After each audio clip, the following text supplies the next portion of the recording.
இயேசு ஒரு மனிதனுக்குள் வரும்பொழுது பரிசுத்த ஆவியானவரும் உள்ளே வந்து விடுவார்.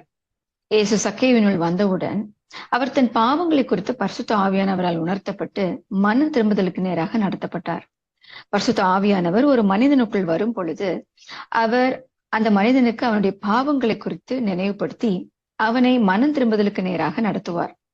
அவனை குற்றப்படுத்தும்படிக்கல்ல, மாறாக பாவ மன்னிப்பை பெற்றுத்தரும் மனம் திரும்புதலுக்கு நேராக நடத்துவார்.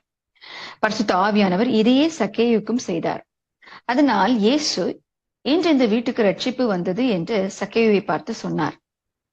இந்த வீடு என்று இயேசு சக்கேயு வசித்த வீட்டை குறித்து மட்டும் சொல்லவில்லை, முதன்மையாக சக்கேயு என்ற வீட்டையும் குறித்து கர்த்தர் சொன்னார். பல ஆண்டுகளாக அவனுடைய இருதயம் ஒரு அழுக்கான அறையை போன்று இருந்தது. ஆனால் இயேசு சக்கேயுவின் இருதயத்தினுள் வந்தவுடன் அவர் அங்கே போஜனம் பண்ணவும் வசிப்பதற்கும் ஏற்ற இடமாய் மாறினது.